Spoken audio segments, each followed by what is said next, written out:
जय हिंद दोस्तों, मैं महेश चमोली स्वागत करता हूं आपका दून डिफेंस अचीवर्स में, जहां पे हम लोग इंग्लिश ग्रामर के कई सारे कॉन्सेप्ट को डिस्कस कर रहे हैं और कई सारे कॉन्सेप्ट हम लोगों ने डिस्कस कर भी लिए हैं। अगर आप मेरे से पढ़ते हैं तो आप जानते होंगे कि मेरा पढ़ाने का तरीका क्या है और किस तरीके से हम चीज़ों को लेकर के चलते हैं। और अगर आप नहीं पढ़ते होंगे तो आप एक बार वीडियो देखेंगे तो थोड़ा सा आपको एक आइडिया मिल जाएगा कि किस तरीके से टीचर पढ़ा रहे हैं। मैं बहुत सालों से इंग्लिश ग्रामर पढ़ाता हूं देहरादून में एनडीए और सीडीएस के लिए, लेकिन मेरा मानना यह है कि आप इंग्लिश अगर पढ़ रहे हैं, कोई भी सब्जेक्ट अगर पढ़ रहे हैं, तो ऐसा नहीं है कि वो एक ऐसा नहीं है कि किसी एक एग्ज़ाम को लेकर के फोकस है आपका। आप किसी भी एग्ज़ाम की तैयारी करें, आपको सब्जेक्ट पे कमांड करनी पड़ेगी। सब्जेक्ट पे कमांड हो जाएगा तो ऑब्वियसली बात, आप किसी भी एग्ज़ाम के पेपर की तैयारी कर सकते हैं या किसी भी एग्ज़ाम को दे सकते हैं। जैसे वो बच्चे जिन बच्चों की एज 22, 23, 24 या 25 साल, वो सीडीएस की भी तैयारी कर रहे होंगे। वो बच्चे एसएससी की भी तैयारी कर रहे होंगे। एसएससी सीजीएल एक अलग होता है, एसएससी सीएचएसएल एक अलग होता है।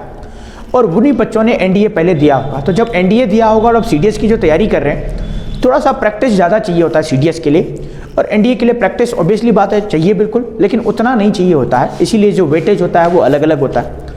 तो ये जो सब्जेक्ट है, ये जो हम लोग अभी ग्रामर पढ़ रहे हैं, ये सारे एग्जाम्स को लेकर के है। ऐसा नहीं कि आप एयरफोर्स का एग्जाम का तैयारी कर रहे हैं तो ये चीज़ आपके लिए नहीं है। बिल्कुल सब चीज़ आपके लिए ये एयरफोर्स हो, एनडीए हो, सीडीएस हो। तो थोड़ा सा जो है हमें कमांड करना है, ये अपने माइंड में रखना है कि हमें सब्जेक्ट पे पूरी कमांड करनी है बस, चाहे वो हम लोग कैसे भी पढ़ें। अच्छा, हम लोग इडियम्स एंड फ्रेजेस और सिनोनिम्स, एंटोनिम्स, और हम लोगों ने पीक्यूआरएस सेंटेंस रीअरेंजमेंट की सीरीज करी है। अगर आपने नहीं देखी है तो जाकर के आप दून डिफेंस अचीवर्स के ऑफिशियल यूट्यूब चैनल पे जाकर के प्लेलिस्ट वाले सेक्शन में हम लोगों ने सीरीज नाम से एक फोल्डर बनाया है, जिस पे हम लोगों ने कोशिश की है कि बच्चा जो है जब प्ले करता है किसी वीडियो को और एक पार्ट उसने देख लिया तो दूसरे पार्ट के लिए वो ना देख करके कहीं और ही घुस जाता है। तो हम लोगों ने वो पूरी पार्ट मर्ज करके एक ही सीरीज में डाल दिए हैं। तो आपको जो है, अगर आप एक वीडियो क्लिक करते हैं तो उसी 2-3 घंटे की एक वीडियो में सब कुछ आपको मैटर मिल जाएगा।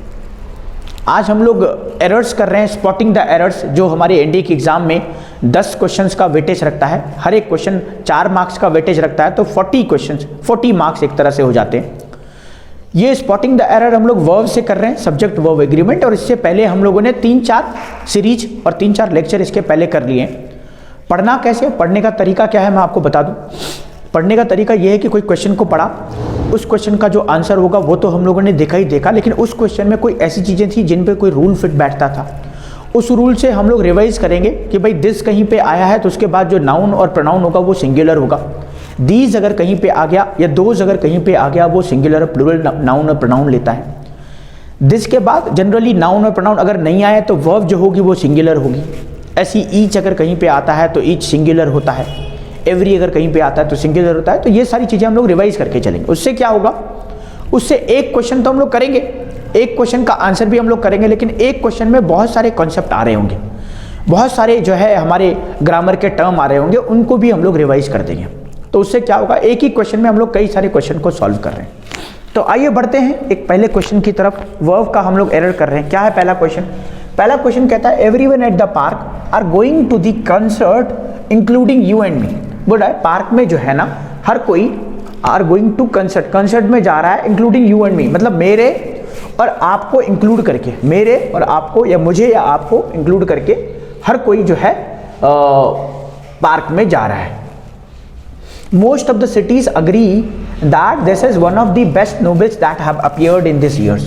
Most of the cities मतलब ज़्यादातर cities क्या करती हैं, एग्री करती हैं कि this is one of the best, ये जो है बेस्ट है क्या, Nobel, one of the best novels that have appeared in recent years, मतलब आजकल में ही, आजकल के सालों में ये जो क्या है सबसे ज़्यादा हमें दिखा है। A team of scientists, है ना, साइंटिस्ट की जो एक टीम है, एक्चुअली साइंटिस्ट नहीं, यहाँ पे साइंटिस्ट होना चाहिए, यहाँ पे प्लूरल होना चाहिए। एक साइंटिस्ट नहीं होगा, वहाँ पे बहुत सारे साइंटिस्ट होंगे। Have tried to grow new stem cells in the ear that get damaged with age, ऐसा वो कहना चाह रहा है। There appears a number of new faces in the hall and I really do not know where they have come from, मुझे नहीं पता कि वो कहाँ से आए। और लास्ट जो सेंटेंस है वो कह रहा है time and tide waits for none, है ना, वो किसी के लिए नहीं रुकता, ऐसा वो कुछ कहना चाह रहा है। अब हम लोग चलते हैं एरर की बात पे कि एरर कैसे फाइंड करना है। अच्छा, इसमें स्पॉटिंग द एरर जो हमारे आता है वो क्या करता है कि कहीं पे A B C D part कर देगा, एक ए पार्ट बना देगा मान लीजिए यहाँ पे, एक बी पार्ट बना लेगा मान लीजिए यहाँ है, सी वाले पार्ट को यहाँ कर दिया और नो एरर कर दिया डी वाले पार्ट में। मेरा मानना यह है कि अगर आपको सवाल आता होगा तो ऑब्वियसली बात है कहीं भी किसी पार्ट में आप आंसर निकालेंगे, और अगर आपको आंसर नहीं आता होगा तो आप जो मर्जी उसमें चाहे 4 ऑप्शन की बजाय 5 ऑप्शन दे दीजिए, नहीं कर पाएंगे। अगर ऐसा होता तो फिर तो ऑब्जेक्टिव टाइप जितने क्वेश्चन है सबको क्लियर करने ला चाहिए था, क्योंकि उसमें ऑप्शंस रहते हैं। लेकिन अगर हमें आएगा तो हम लोग बना लेंगे, नहीं आएगा तो फिर तो दिक्कत है। अब चलते हैं इसमें। तो एवरीवन एट द पार्क, अब सबसे पहले हम लोगों ने देखना है एवरीवन से कोई रूल हमें आता है क्या, है ना। हम लोगों को आंसर नहीं छाटना, हम लोगों को बिल्कुल कॉन्सेप्ट पे ध्यान देना है। कहीं से कोई भी वर्ड मिले उससे कोई रूल याद है बिल्कुल रिवाइज करो। उससे क्या होगा, उससे आपको ज़्यादा से ज़्यादा जो है आपकी कमांड बनेगी सब्जेक्ट पे। हो सकता है कि वो एरर इस बार नहीं आया लेकिन अगली बार आ जाए। तो जैसे ये एवरीवन है, अब एवरीवन से हम लोगों ने ये पढ़ा है कि एवरीबडी हो जाए, समबडी हो जाए, नोबडी हो जाए, everyone, someone, no one, anyone, everything, something, nothing और एनीथिंग। ये दिखने में तो आपको प्लूरल लग रहे हैं लेकिन ये सारे के सारे सिंगुलर होते हैं। मैं एक बार दोबारा से बता दूं, everybody, somebody, nobody, anybody, everything, something, nothing और एनीथिंग, और एवरीवन, समवन, नोवन, एनीवन। इसका पूरा कॉन्सेप्ट मैंने कराया है। अगर आपके अंदर पेशेंस है और आप भी जो है डिजायर्ड स्टूडेंट्स हैं, आप जो है किसी एग्जाम की तैयारी कर रहे हैं और बिल्कुल डेडिकेटेड स्टूडेंट हैं, तो आप हमारे ऑफिशियल यूट्यूब चैनल पे अब आ गए होंगे। तो प्लेलिस्ट में जाकर के आप देख सकते हैं कि उसमें पूरा कॉन्सेप्ट हमने सब्जेक्ट वर्ब एग्रीमेंट का डाला है, तो उससे आपको हेल्प मिलेगी। तो चलिए चलते हैं। अब ये अगर सिंगुलर है, अगर ये सिंगुलर होता है, एक मैं आपको एग्जाम्पल और बता दूँ। जैसे मान लीजिए एग्जाम्पल है कि एवरीवन या एवरीबडी वॉज हैप्पी, तो एवरीबडी में एक से ज़्यादा लोग होंगे तभी तो हमने एवरीबडी कहा है। भाई अगर एक व्यक्ति होता तो मैं कहता 1 पर्सन इज हैप्पी, तब तो वर्ब ठीक था। लेकिन मैंने कहा एवरीबडी वॉज हैप्पी, एवरीबडी मतलब हर कोई व्यक्ति, हर कोई मतलब एक से तो ज़्यादा ही होगा। एक से ज़्यादा होगा तो प्लूरल होना चाहिए था और इस सेंटेंस को इस तरीके से बनना चाहिए था, एवरीबडी आर हैप्पी। लेकिन आर ना होकर के उसने क्या किया, एवरीबडी इज हैप्पी। अच्छा, इस क्यों किया है, क्योंकि ये सिंगुलर होता है। ऐसी आपने एक और कहावत सुनी होगी, saying, there is a saying called nothing is impossible in this world. अच्छा, नथिंग आर नहीं बोला उसने, नथिंग इज बोला। या फिर आपने एक और सुना होगा, एवरीथिंग इज पॉसिबल, तो एवरीथिंग आर नहीं, एवरीथिंग इज, क्योंकि these all, everything, something, nothing और anything, everyone, someone, no one, anyone, इन सबको सिंगुलर कंसिडर किया जाता है। अब अगर ये सिंगुलर है, ये अगर सिंगुलर है तो ये हमारे सेंटेंस का सब्जेक्ट बन गया। अगर हमारे सेंटेंस का सब्जेक्ट ये है तो इसके लिए वर्ब होगी। अब इसके लिए वर्ब एट तो नहीं है, क्यों नहीं है, ये तो प्रीपोजिशन है। द क्या है, आर्टिकल है, पार्क क्या है, नाउन है, तो ये एट द पार्क। अब प्रीपोजिशन के बाद तो ऑब्जेक्ट आता, तो ये जनरली ऑब्जेक्ट है, सब्जेक्ट ये हो गया। अब इस सब्जेक्ट के लिए वर्ब देखनी है। अब ये वर्ब यहाँ रही आर, वर्ब एक्चुअली गोइंग भी है, वर्ब गोइंग भी है लेकिन ये जीरंड इसको कहेंगे हम लोग, और मेन वर्ब कहें या जीरंड कहें, और ये हेल्पिंग वर्ब के बाद है। कभी किसी सेंटेंस में हेल्पिंग वर्ब और मेन वर्ब दोनों आ जाए, हम लोग हेल्पिंग वर्ब को कंसीडर करेंगे ना कि मेन वर्ब को। तो ये हेल्पिंग वर्ब आ रखी है तो हेल्पिंग वर्ब को कंसीडर करेंगे।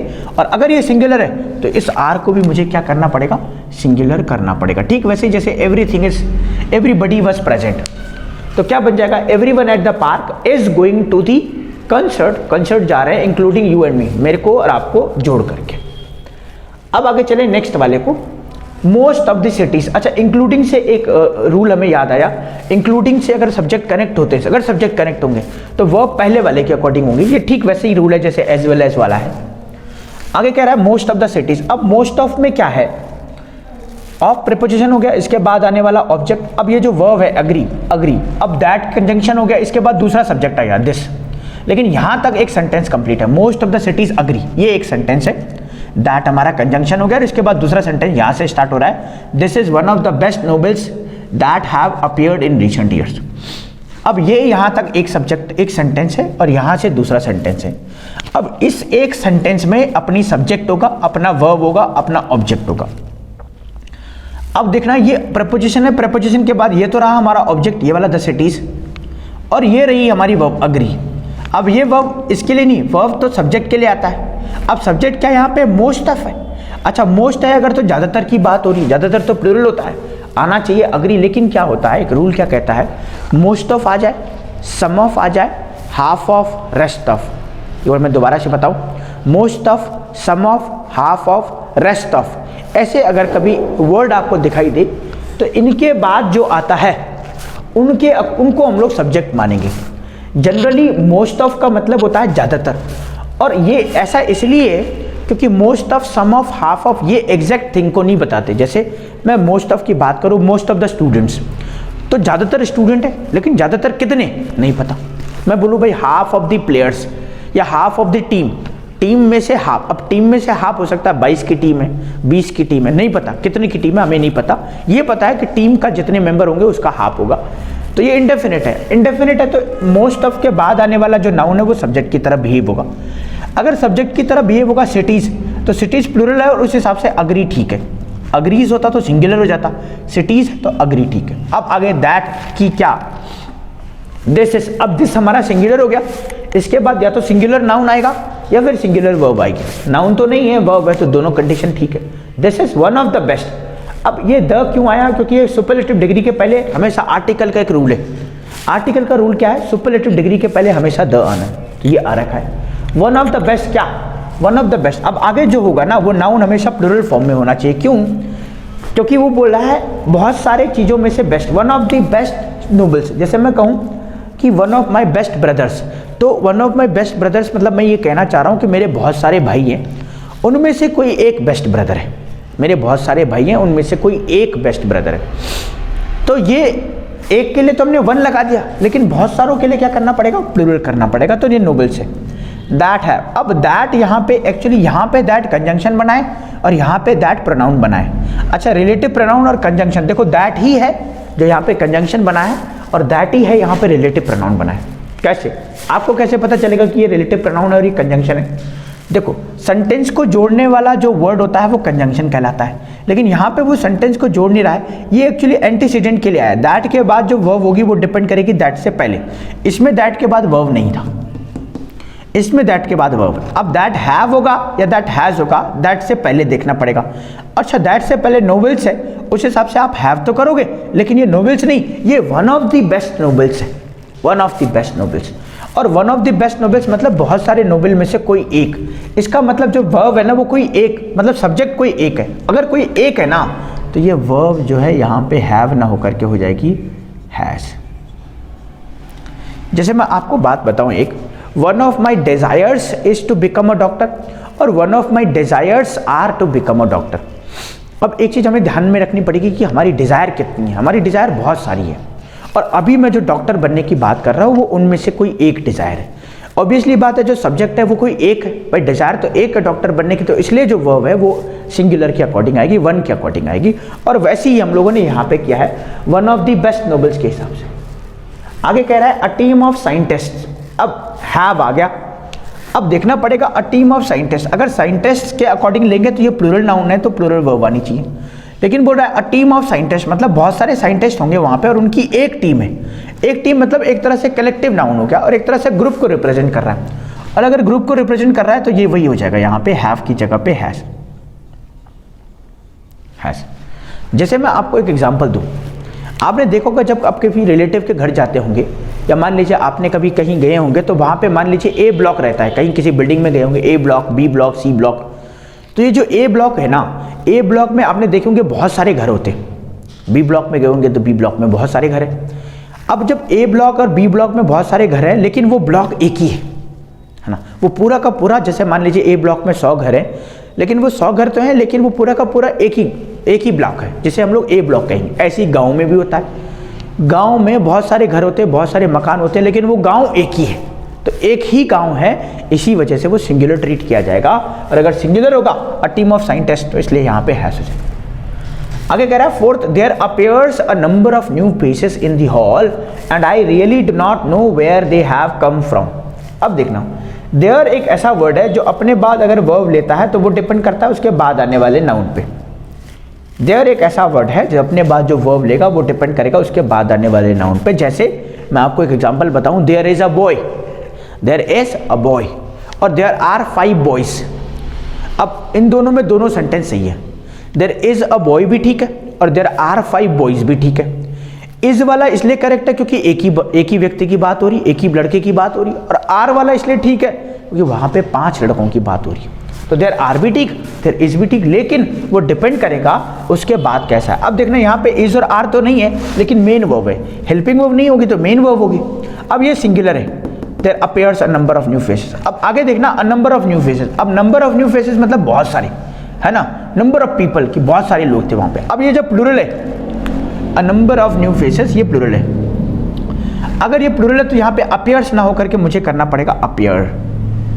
क्या करना पड़ेगा? अपीयर। तो क्या बन जाएगा? There appear a number of new faces in the hall and, अब ये एंड लग गया, ये कंजंक्शन है, इसके बाद आने वाला दूसरा सेंटेंस है, इसके बाद जो सेंटेंस होगा वो दूसरा होगा, इसके लिए दूसरी वर्ब होगी और दूसरा सब्जेक्ट। ये से आई हमारा दूसरा सब्जेक्ट है और आई के लिए जो वर्ब आई है वो डू है, और ये नो क्या है? ये मेन वर्ब है।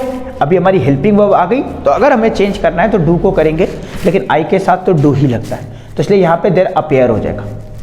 आगे है time and tide waits for none. अब एक चीज़ देखना, ये तो प्रेपोजिशन हो गया, प्रेपोजिशन के बाद आने वाला ऑब्जेक्ट, तो हमारी ये रही वर्ब और ये रहा हमारा सब्जेक्ट।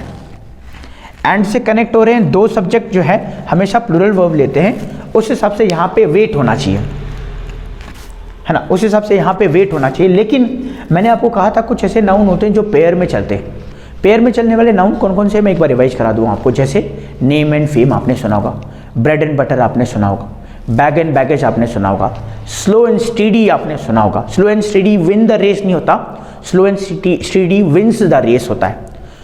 तो स्लो एंड स्टडी अगर विंस द रेस होता है तो ठीक वैसे ही टाइम एंड टाइड है, ये भी पेयर वाला है। अगर पेयर वाला होगा तो आगे विंस था उसमें, इसमें वेट्स हो जाएगा।